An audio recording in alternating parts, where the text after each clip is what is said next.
राधा स्वामी जी। बाणी बाणी संत दरिया जी। आज की सत्संग वीडियो का विषय है परमात्मा से मिलने की तड़प पैदा होने का क्या अर्थ है। कोई भक्त बिरह की आग में कब जलता है, बिरह का क्या अर्थ है। तो चलिए इसी संदर्भ में आज की सत्संग वीडियो आरंभ करते हैं। गुरु प्यारी सत्कारयोग साथ संगत जी, बिरह का अर्थ क्या है। बिरह का अर्थ है भीतर मैं शून्य हूं। जहां परमात्मा होना चाहिए था वहां कोई भी नहीं है, सिंहासन खाली पड़ा है। विरह का अर्थ है बाहर सब, भीतर कुछ भी नहीं। भीतर का अर्थ है ये भीतर का सूनापन काटता है, ये भीतर का सन्नाटा काटता है। कभी कभी बहुत से व्यक्तियों को, बहुत से भक्तों को, नामदानी सज्जनों को, गैर नामदानी सज्जनों को बहुत ही ज़्यादा अकेलापन काटता फिरता है, सूनापन काटता फिरता है। ये मालिक की दया मेहर ही है जो आप पर बरस रही है, जिस कारण वो अकेलापन आता है और वो अकेलापन ही बिरह है। लेकिन इस बिरह से गुजरना होता है।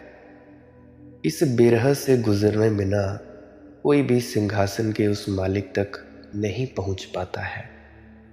ये कीमत है जो चुकानी पड़ती है। शायद इसीलिए अधिक लोग ईश्वर में उत्सुक नहीं होते। इतनी कीमत कौन चुकाए, किस भरोसे चुकाए।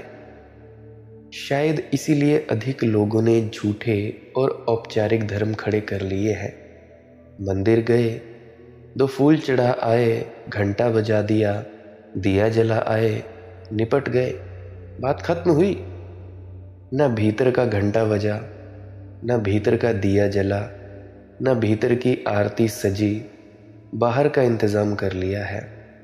तुम्हारी दुकान भी बाहर और तुम्हारा मंदिर भी बाहर।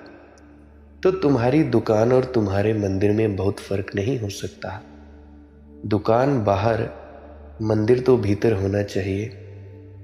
मंदिर तो भीतर का ही हो सकता है, लेकिन भीतर के मंदिर को चुनने में, भीतर के मंदिर को निर्मित करने में तुम्हें बुनियाद बन जाना पड़ेगा। तुम ही दबोगे, बुनियाद के पत्थर बनोगे तो भीतर का मंदिर उठोगा। तुम मिटोगे तो परमात्मा की उपलब्धि हो सकती है। तो बिरह क्या करता है? बिरह की आग गलाती है, मिटाती है। बिरह तुम्हें पहुंच जाता है। तड़प जब पैदा होती है, एक ऐसी घड़ी आती है जब तुम नहीं होते हो, और जिस घड़ी तुम नहीं हो उसी घड़ी परमात्मा है। मिलन घटित कब होता है परमात्मा से? बड़ी बेबूझ शर्त है मिलन की। ऐसी बेबूझ शर्त है, ऐसी शर्त है कि बहुत थोड़े से हिम्मतवर पूरा कर पाते हैं। तुम तो परमात्मा से मिलना चाहोगे, लेकिन शर्त यह है कि जब तक तुम हो तब तक मिलन ना हो सकेगा। जब तक तुम हो परमात्मा नहीं, ऐसा गणित है। और जब तुम नहीं होगे तब परमात्मा है। कौन इस शर्त को पूरा करे भाई? कौन जुआरी इतना बड़ा दाव लगाए? किस गारंटी पर? क्या पक्का है कि मैं मिट जाऊंगा तो परमात्मा मिलेगा ही? सिवाय इसके कि दरिया जी जैसे मिटने वाले लोगों ने कहा है कि मिलता है, मगर कौन जाने दरिया जी सच कहते हो, सच ना कहते हो, भ्रांति में पड़ गए हो, या कोई षड्यंत्र हो पीछे इन सारी बातों के, कोई बड़ा जाल हो लोगों को उलझाए रखने का। कैसे भरोसा आए?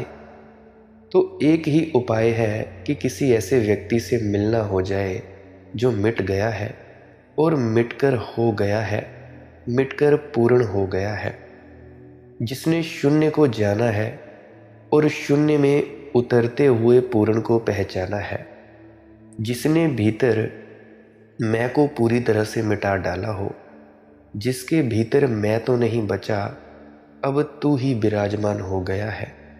जिसके भीतर भगवत्ता बोलती है, ऐसे किसी व्यक्ति से जीवंत मिलन हो जाए, उसके चरणों में बैठने का सौभाग्य मिल जाए, उसके सन्नाटे को समझने का अवसर मिल जाए, उसकी आंखों में आंखें डालने की शुभ घड़ी आ जाए, ऐसा कोई मुहूर्त बने तो कुछ बात हो, तो भरोसा आए, तो श्रद्धा जगे।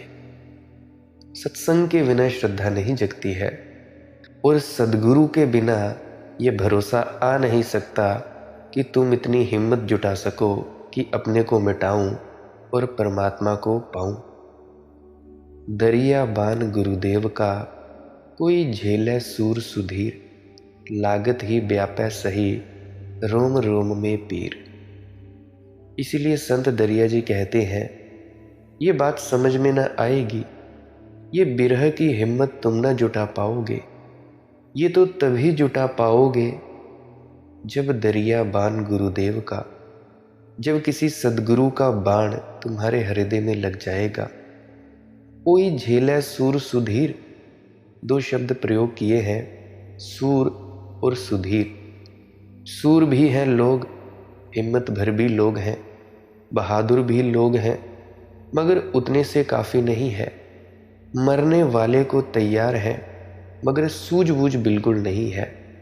साहसी हैं, मगर समझ नहीं है, तो भी नहीं होगा।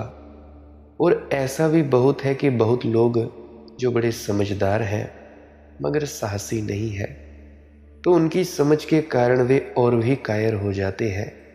उनकी समझदारी के कारण वे एक कदम भी अज्ञात में नहीं उठा पाते। उनकी समझदारी उनको और जकड़ देती है किनारों में। नाव की नहीं खोल पाते हैं पाल सागरों में। इतना विराट सागर, ऐसी उतंग लहरें, ऐसी छोटी सी नाव, कोई समझदार खोलेगा पाल? न नक्शा है पास, न पक्का है कि उसका उस पर कोई किनारा होगा, कि नाव कभी पहुंचेगी, इसका कोई पक्का नहीं है। उतंग लहरों को देखकर इतना ही पक्का है कि नाव डूबेगी, सदा को डूब जाएगी। समझदार साहसी नहीं होते, साहसी समझदार नहीं होते। अक्सर इसीलिए साहसी होते हैं कि समझदार नहीं है, समझदार नहीं है इसलिए उतर जाते हैं कहीं भी, जूझ जाते हैं किसी भी चीज़ से। इसीलिए तो सैनिकों को शिक्षण देते समय उनकी समझ नष्ट करनी पड़ती है, नहीं तो वे जूझ नहीं पाएंगे युद्ध में। अगर समझदार होंगे तो जूझ नहीं पाएंगे। समझदारी हजार बाधाएं खड़ी करेगी। इसीलिए सारे सैन्य शिक्षण में एक ही खास मुद्दा ध्यान में रखा जाता है कि तुम्हारी समझ को ख़त्म किया जाए। बाएं घूम, दाएं घूम, बाएं दाएं, ऐसे घूमते घूमते सुबह से शाम तक चलता रहता है। ना बाएं घूमने में कोई मतलब है, ना दाएं घूमने में कोई मतलब है। तुम ये नहीं पूछ सकते कि इसका मतलब क्या, बाएं घूमने से क्या होगा। ऐसा हुआ कि एक दार्शनिक भर्ती हुआ सेना में। महायुद्ध में सभी लोग भर्ती हो रहे थे, वह भी भर्ती हो गया। देश को ज़रूरत थी सैनिकों की, और जब उसके कप्तान ने कहा बाएं घूम, तो सारे लोग तो बाएं घूम गए। वह अपनी जगह खड़ा रहा। उसके कप्तान ने पूछा कि आप घूमते क्यों नहीं। उसने कहा, पहले ये पक्का हो जाना चाहिए कि घूमना किस लिए, बाएं घूमने से मिलेगा क्या, इतने लोग बाएं घूम गए, इनको क्या मिला, और फिर ये आखिर दाएं घूमेंगे, बाएं घूमेंगे और यहीं आ जाएंगे, इसी अवस्था में जिसमें मैं खड़ा ही हूँ। घूम घाम से मतलब क्या है। मैं बिना सोच विचार के एकदम कदम नहीं उठा सकता। तो दार्शनिक का शिक्षण यही है कि बिना सोच विचार के कदम ना उठाए। प्रसिद्ध दार्शनिक था, कोई और होता तो कप्तान ने 10-5 गालियां सुनाई होती, क्योंकि भाषा ही, कप्तानों की और पुलिस वालों की भाषा में गालियां तो बिल्कुल ज़रूर होती हैं। 2-4 सजाएं दी होती, लेकिन दार्शनिक प्रसिद्ध था। सोचो कि ऐसे, और बेचारा ऐसे तो ठीक ही कह रहा था। कप्तान को भी बात पहली दफ़े समझ में आई कि बाएं घूम दाएं घूम, इसका मतलब क्या है, प्रयोजन क्या है। इसका प्रयोजन है अगर कोई आदमी 3-4 घंटे रोज़ बाएं घूम दाएं घूम, दौड़ो, रुको, भागो, जाओ, आओ ऐसे करता रहे, हर आज्ञा का पालन, तो उसकी बुद्धि धीरे धीरे क्षीण हो जाएगी। वह मशीनी हो जाएगा, यंत्रवत हो जाएगा। फिर एक दिन उससे कहो कि मारो तो वह मारेगा, उसी आसानी से जैसे दाएं घूमता था बाएं घूमता था। फिर ये भी नहीं सोचेगा कि जिस आदमी की छाती में मैं गोली चला रहा हूँ या छुरा भोंक रहा हूँ, उसकी माँ होगी बूढ़ी, घर राह देखती होगी, इसके बच्चे होंगे, इसकी पत्नी होगी, और उसने मेरा कुछ भी तो नहीं बिगाड़ा है, इससे मेरी कोई पहचान ही नहीं है, बिगाड़ने का सवाल ही नहीं है, इसे मैंने कभी जाना भी नहीं है, अपरिचित, अनजान।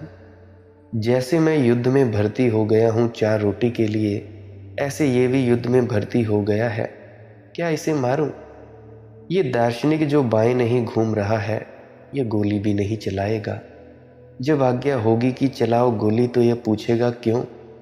गोली चलाने में सार क्या है? और इस बेचारे ने बिगाड़ा क्या है? इसने मेरा कोई झगड़ा नहीं है, इससे मेरी पहचान ही नहीं है, झगड़े का सवाल ही नहीं उठता। सोचकर कप्तान ने कहा कि आदमी तो अच्छा है, भला है, अब भर्ती हो गया है, अब इसको निकालना भी ठीक नहीं है, कोई और काम दे देना चाहिए। तो चौके में काम दे दिया, छोटा काम जो कर सके। मटर के दाने बड़े एक तरफ कर, छोटे एक तरफ कर। घंटे भर बाद जब कप्तान आया तो दार्शनिक वैसा का वैसा ही बैठा हुआ था। तुमने अगर रोदिन की चित्र देखा हो, रोदिन की प्रसिद्ध मूर्ति है, विचारक ऐसा ठुड्डी से हाथ लगाए हुए एक विचारक बैठा हुआ है, उसी ठीक मुद्रा में दार्शनिक बैठा हुआ था। तो दाने जैसे थे मटर के वैसे रखे थे, एक दाना भी यहाँ से वहाँ नहीं हटाया गया था। कप्तान ने पूछा कि महाराज इतना तो कम से कम करो। उसने कहा कि पहले सब बात साफ हो जानी चाहिए। तुमने कहा बड़े एक तरफ करो, छोटे एक तरफ करो, मझोल कहाँ जाए, और मैं कदम नहीं उठाता जब तक कि सब साफ नहीं हो, स्पष्ट ना हो। तो इतनी समझदारी होगी तो तुम अनंत सागर में अपनी नाव ना छोड़ सकोगे। इसीलिए सैनिकों की बुद्धि नष्ट कर देनी होती है, फिर वे यंत्रवत जूझ जाते हैं, कट जाते हैं, काट देते हैं। अब जिस आदमी ने हिरोशिमा पर एटम बम गिराया, 1 लाख आदमी 5 मिनट में जलकर राख हो जाएंगे, अगर ज़रा भी सोचता तो क्या गिरा पाता? तो ज़्यादा से ज़्यादा यही हो सकता था कि जाकर कह देता कि मैं नहीं गिरा सकता हूँ, चाहो तो मुझे गोली मार दो, ये ज़्यादा उचित होता। 1 आदमी मर जाऊँगा, क्या हर्जा है, लेकिन 1 लाख आदमियों को 5 मिनट में अकारण मार डालूं, जिनका कोई कसूर भी नहीं है।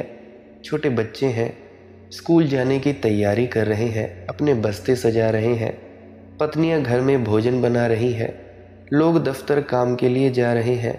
इन निहत्थे लोगों पर, जो सैनिक भी नहीं है, नागरिक हैं, जिनका कोई हाथ युद्ध में नहीं है, इन पर एटम बम गिराऊं?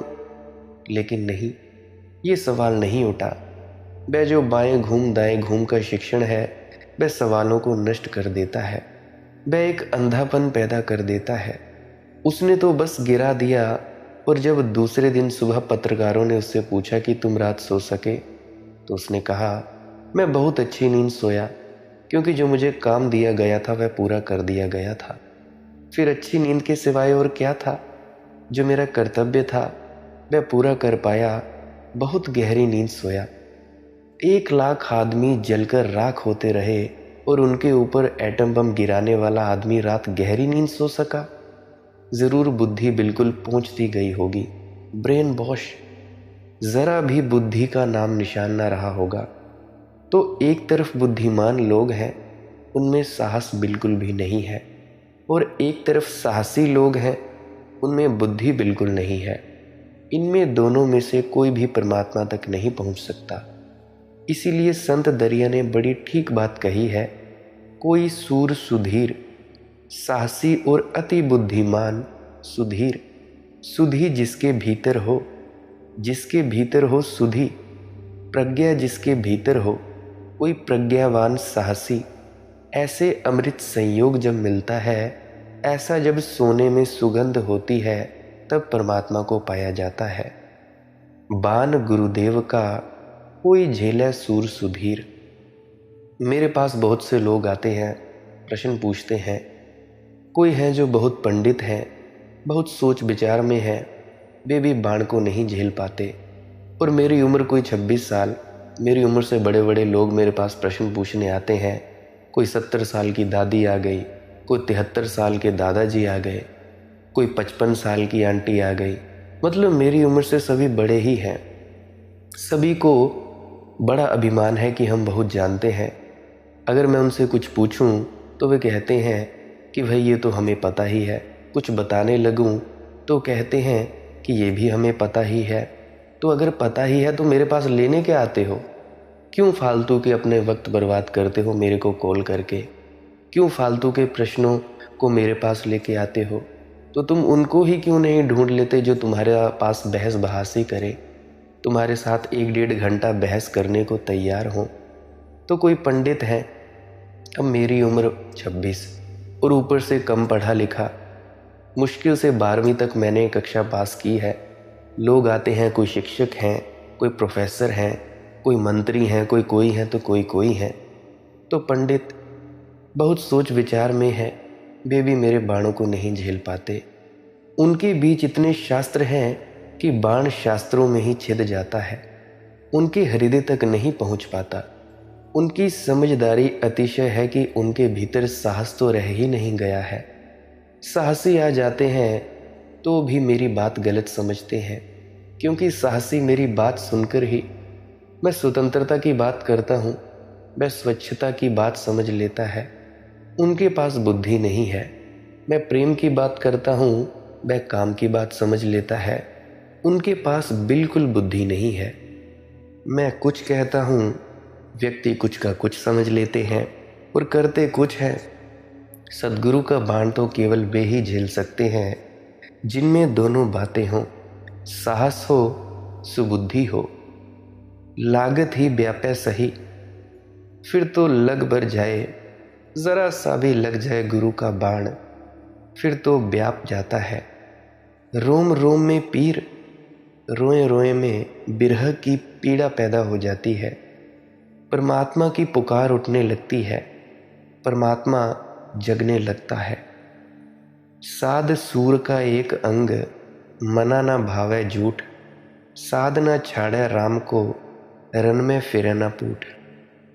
कहते हैं कि साधु और सूर में एक ही बात की समानता है कि दोनों के मन को झूठ नहीं भाता। साथ न छांडे राम को, रन में फिरे ना पूठ। जैसे शूरवीर युद्ध में मैदान से पीठ नहीं फेरता, चाहे कुछ भी हो जाए, बचे की जाए जीवन, भागता नहीं, लौट नहीं पड़ता, पीठ नहीं दिखाता। वैसे ही राम की खोज में जो चला है, चाहे बिरह कितना ही जलाए, अंगारों पर चलना पड़े तो भी लौटता नहीं है। लौट ही नहीं सकता, लौटना असंभव है, क्योंकि वे अंगारे जलाते भी हैं और शीतल भी करते हैं। तुमने कभी देखा होगा, तुम सद्गुरु के पास जाते हो, सत्संग सुनते हो, तो उनके कई वचन तुम्हें कड़वे भी लगते हैं, परंतु उनकी मौजूदगी तुम्हें शीतलता भी प्रदान करती है। बहुत बार तुमने देखा होगा, अगर तुम सच्चे जिज्ञासु हुए होंगे, बड़े विरोधाभासी हैं ये शब्द।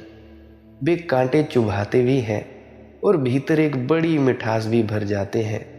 नीम कड़वी भी है और शुद्ध भी करनी है। दरिया सांचा सूरमा, अरिदल घाले चूर, राज थाप्या राम का, नगर बसा भरपूर। दरिया सांचा सूरमा, वही है योद्धा सच्चा, जो अपने भीतर के शत्रुओं को समाप्त कर दे। बाहर के शत्रुओं को तो कौन कब समाप्त कर पाया है, और बाहर के शत्रुओं को समाप्त करो तो और नए पैदा हो जाते हैं। और बाहर के शत्रुओं पर विजय भी पालो तो भी विजय कोई ठहरने वाली नहीं है। जो आज जीता है कल हार जाएगा, जो आज हारा है कल जीत जाएगा। बाहर तो जिंदगी प्रतिपल बदलती रहती है, वहाँ तो कुछ शाश्वत नहीं है, ठहरा हुआ नहीं है, जलधार है। लेकिन भीतर युद्ध है और भीतर के योद्धा बनना है। वहाँ शत्रु हैं, असली शत्रु वहाँ है। काम है, लोभ है, मोह है, अहंकार है, हजार शत्रु हैं। इन सबको जो जीत लेता है, इन सब का जो मालिक हो जाता है, वही उस बड़े मालिक से मिलने का हकदार है। तुम छोटे मालिक ही बनो तो बड़े मालिक से मिल सकोगे। उतनी पात्रता अर्जित करनी होगी। मालिक से मिलने के लिए कुछ तो मालिक जैसे हो जाओ, साहब से मिलने के लिए कुछ तो साहब जैसे हो जाओ, कुछ तो प्रभुता तुम्हारे भीतर हो तो प्रभु के द्वार पर तुम्हारा स्वागत हो सके। राज थाप्या राम का, नगर बसा भरपूर। अपने भीतर तो राम का राज स्थापित करो। अभी तो काम का राज है तुम्हारे भीतर, काम वासना उठती है बहुत ज़्यादा। राम का राज स्थापित करो। अभी तो तुम्हारे भीतर कामनाएं ही कामनाएं हैं और खींचे लिए जाती हैं और तुम बंधे कैदी की तरह घसीटते हो। काम से घिरा हुआ चित्त सारा गौरव खो देता है, सारी गरिमा खो देता है। लेकिन ध्यान रहे कि काम हो कि क्रोध हो कि लोभ हो कि मोह हो, इन्हें मार नहीं डालना है, इन्हें रूपांतरित करना है। मेरी बातों को ध्यान से समझा करो। मार डालोगे तो तुमने अपने ही ऊर्जा के स्रोतों को नष्ट कर दिया है।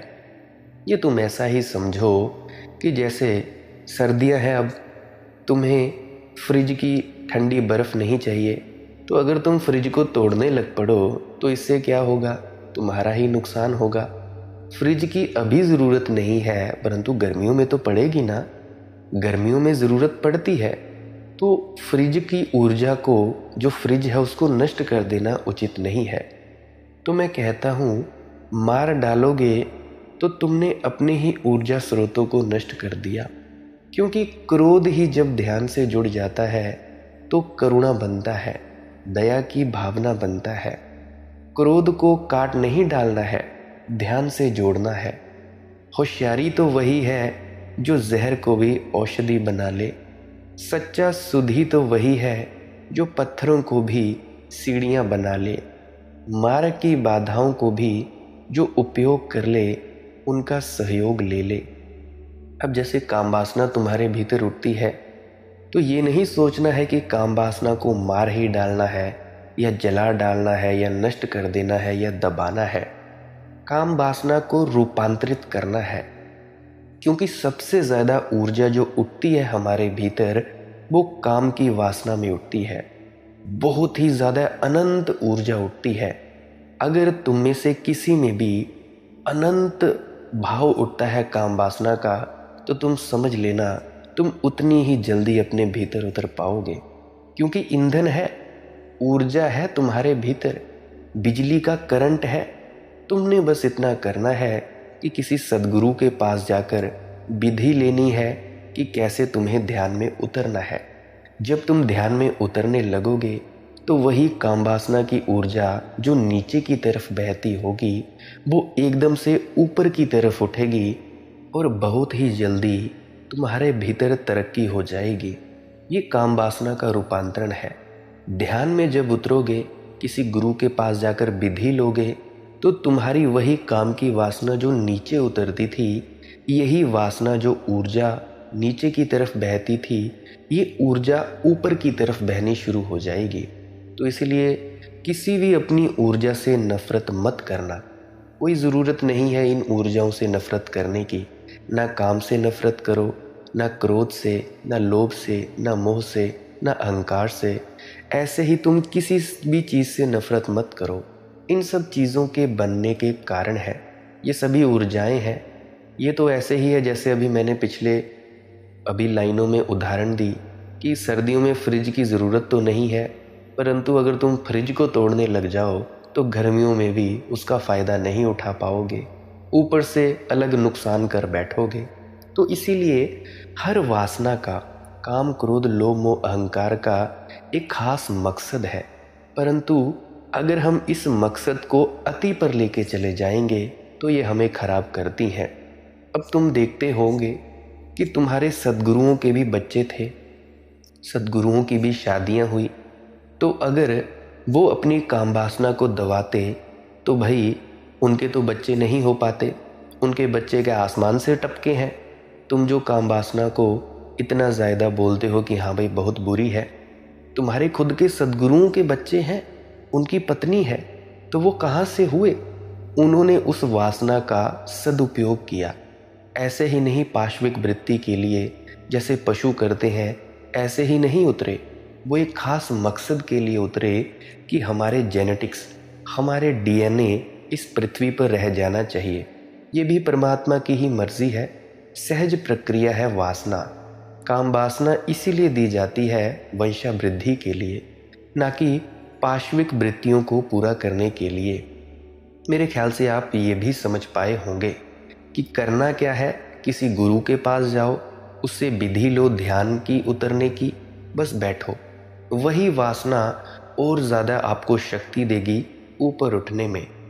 जो बुद्धू हैं वे भीतर के शत्रुओं को मारने में लग जाते हैं, और सदियों से धर्म के नाम पर ऐसे ही बुद्धुओं का राज्य चल रहा है। भीतर के शत्रुओं को मार सकते हो, मगर मारकर तुम पाओगे कि तुमने अपने ही अंग काट दिए। बाइबल कहती है कि जो हाथ तुम्हारी चोरी करे उस हाथ को काट दो। ये तो ठीक, लेकिन यही हाथ दान दे सकता था, अब दान कैसे दोगे? और जो आंख बुरा देखे वह आंख फोड़ दो, ठीक माना, लेकिन यही आंख तो इस जगत में परमात्मा को देखती है। अब परमात्मा को कैसे देखोगे? और आंख को तो तटस्थ है, आंख ना तो कहती है बुरा देखो ना कहती है भला देखो। आंख तो सिर्फ देखने की सुविधा है। तुम जो देखना चाहते हो वही देखो। अगर परमात्मा देखना चाहते हो तो आंख परमात्मा को देखने का साधन बन जाती है। इसीलिए मैं इस तरह की कहानियों को सहमति नहीं देता। कहानी है कि सूरदास ने अपनी आंख फोड़ ली। सूरदास के वचन मुझे काफ़ी भरोसा दिलाते हैं कि इस तरह का काम सूरदास कर भी नहीं सकते, कि किया हो तो उनका जीवन व्यर्थ हो जाता है। सूरदास ने कृष्ण के सौंदर्य के ऐसे प्यारे गीत गाए हैं, ये असंभव है कि सूरदास ने अपनी आंखें फोड़ ली हों इसीलिए क्योंकि आंखें वासना में ले जाती हैं। आंखें वासना में ले भी नहीं जाती किसी को। सूरदास जैसे व्यक्ति को तो बात समझ में आ ही गई होगी। आंखें वहीं वासना में ले जाती हैं। वासना भीतर होती है तो आंखें वासना का साधन बन जाती हैं, और प्रार्थना भीतर हो तो आंख प्रार्थना का साधन बन जाती है। तुम्हारे हाथ में तलवार है, इससे तुम चाहो किसी की जान ले लो और चाहो किसी की जान ली जा रही हो तो बचा लो। तलवार तटस्थ है, सारी इंद्रियां तटस्थ हैं। इन्हीं कानों में उपनिषद सुने जाते हैं, इन्हीं आँखों से सुबह उगता हुआ सूरज देखा जाता है, इन्हीं आँखों से चोर खजाने खोजता है दूसरों के, इन्हीं आँखों से लोगों ने अपने भीतर के खजाने खोज लिए हैं। सब तुम पर निर्भर है। तो भीतर के शत्रुओं को जीतना तो ज़रूर है, मारना नहीं है। मार ही दिया तो फिर जीत क्या? मारे हुए पर जीत का कोई अर्थ नहीं होता। एक चाय घर में लोग गपशप में लगे हैं। एक सैनिक युद्ध से लौटा है, वह बड़ी बहादुरी हाँक रहा है। वह कह रहा है कि मैंने एक दिन में 50 सिर काटे, ढेर लगा दिया सिरों का। झंडू राम भी बहुत देर से सुन रहा था। उसने कहा, ये तो कुछ भी नहीं, मैं भी युद्ध में गया था अपनी जवानी में। एक दिन में मैंने 1000 आदमियों के पैर काट दिए थे। सैनिक ने कहा, पैर? कभी सुना नहीं, ये भी कोई बात है? सिर काटे जाते हैं, पैर नहीं। झंडू राम ने कहा, मैं क्या करता, सिर तो कोई पहले ही काट चुका था। मरो के अगर तुम पैर काट भी लाए तो कोई विजेता नहीं हो। अगर तुमने मार ही डाला अपने भीतर तो तुम कुछ ज़्यादा बुद्धिमान नहीं हो। और तुम अपने भीतर जिनको शत्रु समझकर मार डाले हो, उनको मारने के बाद पाओगे तुम्हारे भीतर की जीवन की सारी ऊर्जा के स्रोत सूख गए। इसीलिए तुम्हारे झूठे संतों ने जीवन में ना उल्लास है, ना उत्सव है, ना आनंद है। एक गहन उदासी है। तुम्हारे झूठे साधु संत तथाकथित सन्यासियों के जीवन में कोई सृजनात्मकता भी नहीं है। उनके कोई गीत भी नहीं फूटते, उनसे कोई नृत्य भी नहीं जगता। क्योंकि जो ऊर्जा गीत बन सकती थी और नृत्य बन सकती थी, उस ऊर्जा को तो वे नष्ट करके बैठ गए। क्या तुमने अपने सद्गुरु को देखा? कैसे हंसते हैं, कैसे मजाकिया होते हैं। ये होती है सृजनात्मकता। उनके जीवन में जो तथाकथित साधु संत बने हुए हैं, कोई करुणा भी नहीं दिखाई पड़ती, क्योंकि क्रोध को मार दिया, करुणा पैदा कहाँ से हो। और मैं तुमसे कहता हूँ, जिसने काम वासना को जला डाला अपने भीतर, वह ब्रह्मचर्य को उपलब्ध नहीं होता, वह सिर्फ नपुंसक हो जाता है। और नपुंसक होने में और ब्रह्मचारी होने में बहुत फर्क है, जमीन आसमान का फर्क है। उससे ज़्यादा कोई फर्क और क्या होगा। रूस में ईसाइयों का एक संप्रदाय था जो अपनी जननेंद्रियां काट डालता था। क्या तुम उनको ब्रह्मचारी कहोगे? जननेंद्रियां काटने से क्या काम वासना चली जाएगी? आंखें फोड़ने से क्या तुम सोचते हो रूप की आकांक्षा चली जाएगी? कान फोड़ने से क्या तुम सोचते हो भीतर ध्वनि का आकर्षण समाप्त हो जाएगा? काश इतना आसान होता, तब तो धार्मिक हो जाना बड़ी सरल बात होती। चले गए अस्पताल, करवा आए कुछ ऑपरेशन, हो गए धार्मिक। बस सर्जनों की ज़रूरत होती, सद्गुरुओं की नहीं। सद्गुरु काटता नहीं है, सद्गुरु रूपांतरित करता है। अनगढ़ पत्थर को मिटा नहीं देना है, उसको गढ़ना है, उसमें से मूर्ति प्रकट करनी है। मूर्ति छिपी है उसमें, तुम्हारे क्रोध में करुणा की मूर्ति छिपी है। थोड़ी छानने की, छनावट की ज़रूरत है। और तुम्हारे काम की ऊर्जा ही तुम्हारी राम की ऊर्जा है। ये बात तो सच है, जहाँ काम नहीं वहाँ राम नहीं। बिल्कुल सच है, क्योंकि काम वासना नीचे की तरफ बहती है, राम की ऊर्जा ऊपर की तरफ बहती है। पर ऊर्जा तो वही है।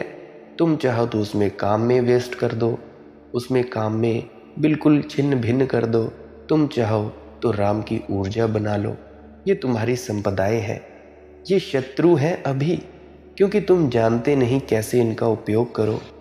जिस दिन तुम जान लोगे कैसे इनका उपयोग करें, यही तुम्हारे सेवक हो जाएंगे।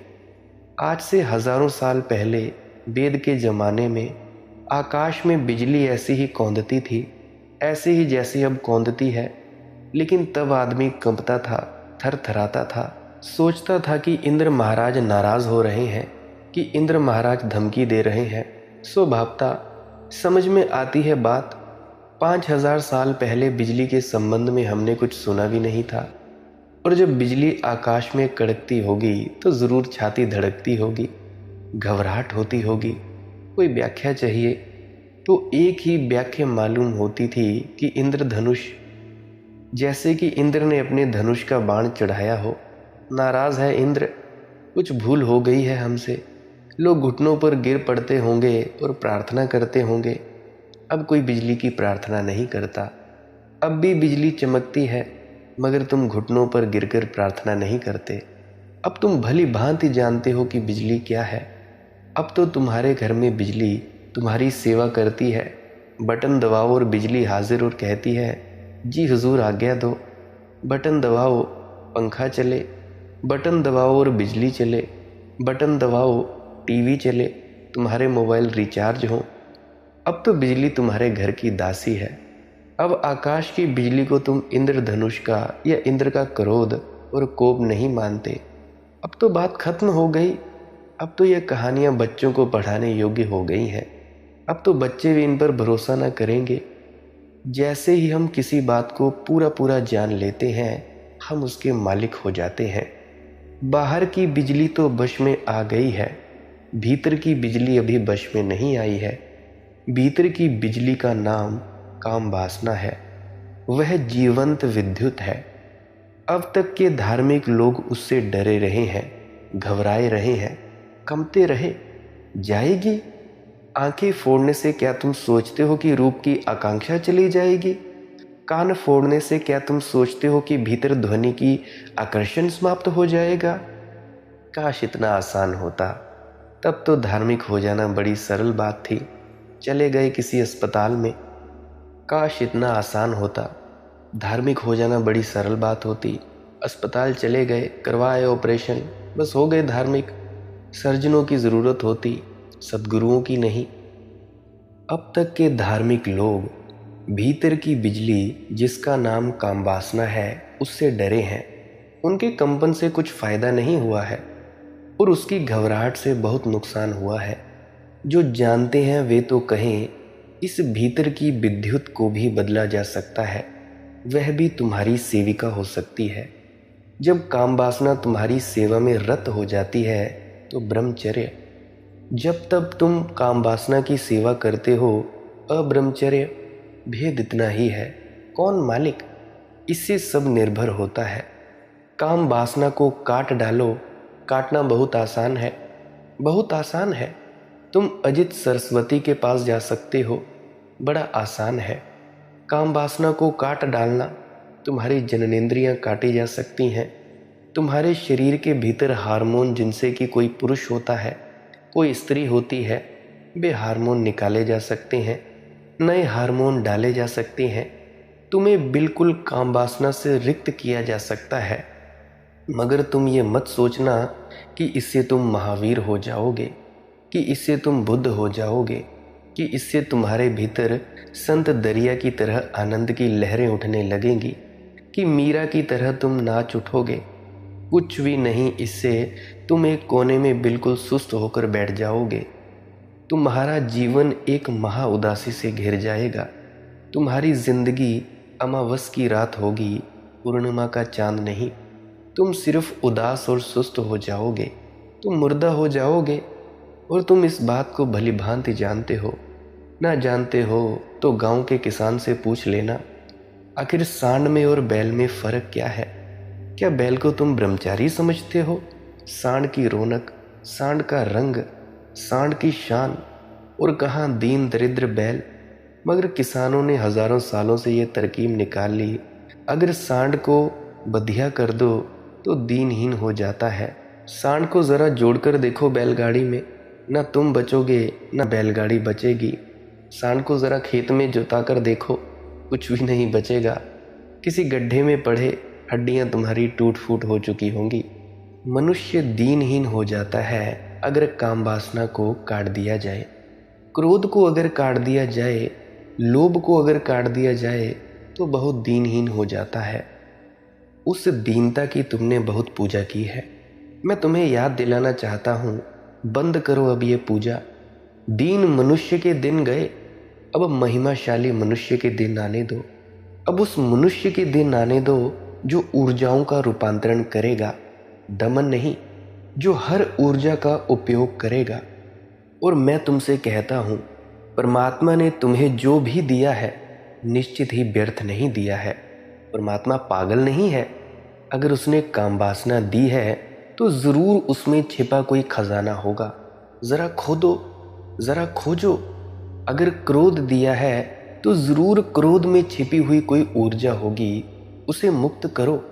शत्रुता तभी तक मालूम होती है जब तक तुम गुलाम हो इनके। जिस दिन मालिक हो जाते हो उसी दिन ये सब मित्र हो जाते हैं। दरिया सांचा सूरमा, वही सच्चा अरिदल घालय चूर।